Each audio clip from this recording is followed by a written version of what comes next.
George Mueller, who was one of the most frugal and obedient and even at times impoverished servants, impoverished himself for the benefit of the kingdom, he always said this. He said, I never want someone to look at me and see me worried or sad or confused or bewildered, because I don't want them to think that my master's not a good master.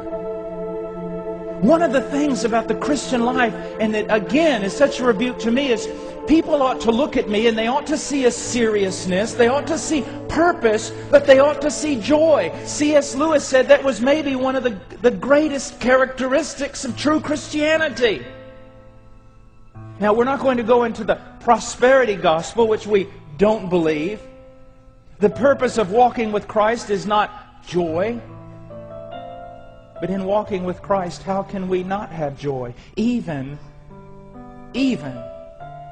when our body is filled with sickness, trials are all around, and it seems that some of the things most beloved to us are being torn apart.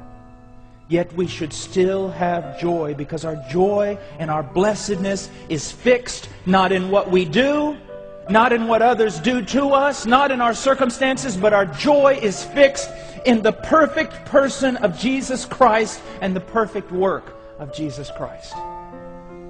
Now he says here, in these next verses, he's going to teach us as Christians how to walk in blessedness, how to increase in blessedness, how to be happy.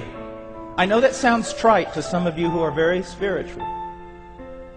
But after all these years, I've realized that one of the most blessed fruits of Christianity is just being happy.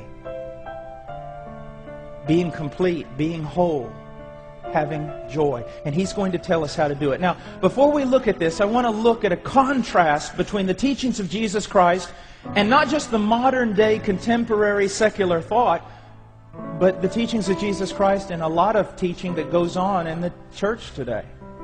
Let's look at a contrast, because we do know this. Everybody wants to be happy. Everyone wants to be blessed. The question is, how do we get there? And just a quick summary, let's look at a contrast.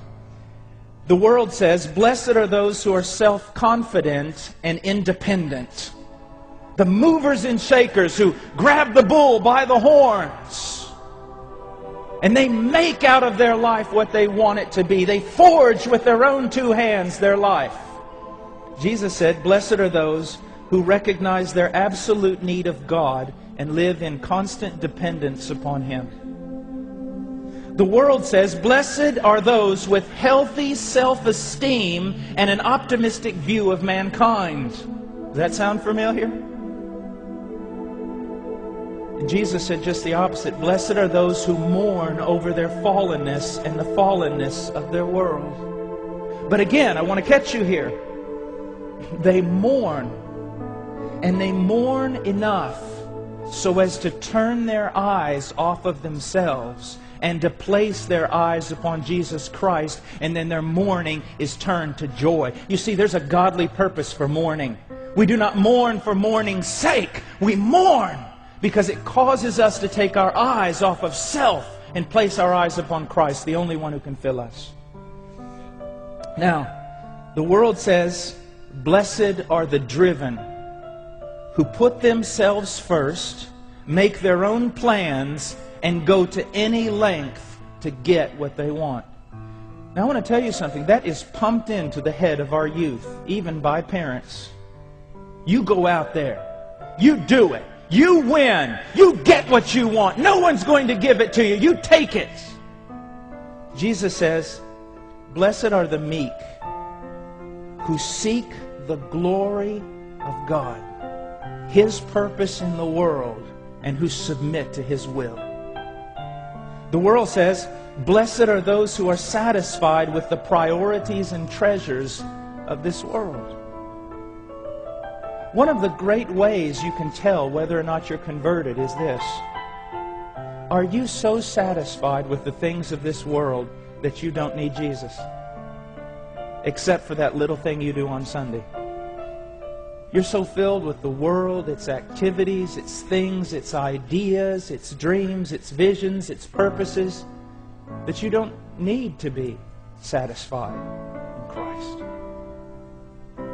Jesus said, "Blessed are those who recognize the temporal nature of this world and hunger and thirst for God, for God's kingdom, and greater conformity to His will." I would put it this way: blessed are those who recognize this is not their home. That they are strangers, and they are pilgrims, and they are outcasts. And they're like, if they try to fit into this world, they're like trying to stick a square peg in a round hole. They just don't fit. Blessed are the misfits. And He says, blessed are those who demand the best from others and distribute rewards and punishments based on performance. I'll give you exactly what you deserve. I had a young man one time, I was praying at the front of the church, and it was during a meeting, and a lot of people had come forward, and a young man kneeled down right beside me and began to pray, "God, I just want you to give me what I deserve." I stopped him. I tapped him on the shoulder. I stopped him. I said, "No. No. The last thing you want is for God to give you what you deserve. Because, young man, you deserve the deepest part of hell." But at the same time, we have to be careful. If we realize that we do not want what we deserve, but desire the grace of God, as David Miller said, those who believe in sovereign grace ought to have some of their own. If we believe that God has granted us grace, we should grant grace to others. And then Jesus says, blessed are the merciful who recognize God's mercy in their own lives and seek to reflect that mercy in the lives of others. The world says, blessed are those with a singular devotion to self, who put themselves first and are willing to compromise all other loyalties in order to attain their goals. Again, if you do not think that's not a main theme in this world, then you have deaf ears and blind eyes. Jesus says, blessed are the pure in heart. That doesn't mean some person with a monastic lifestyle who lives on a mountain. But blessed are the pure in heart, who have an undivided loyalty to God and the advancement of His kingdom. The world says, blessed are those who make self-preservation their highest goal. One of the greatest sins, now I'm going to say this, recognize that I have the greatest respect for pastors. I think it's the highest calling in the kingdom. But one of the greatest sins of pastors in America today is self-preservation. To preserve self, they will turn away from preaching the truth. Jesus said, blessed are those who risk themselves and everything they have for the promotion of God's peace in the world. The world says, blessed are the moderately religious, who have the respect of this world and are never labeled fanatical. Jesus said, blessed are those whose conformity to Christ and passion for truth are so evident that they are disdained and persecuted by this world and by the moderately religious.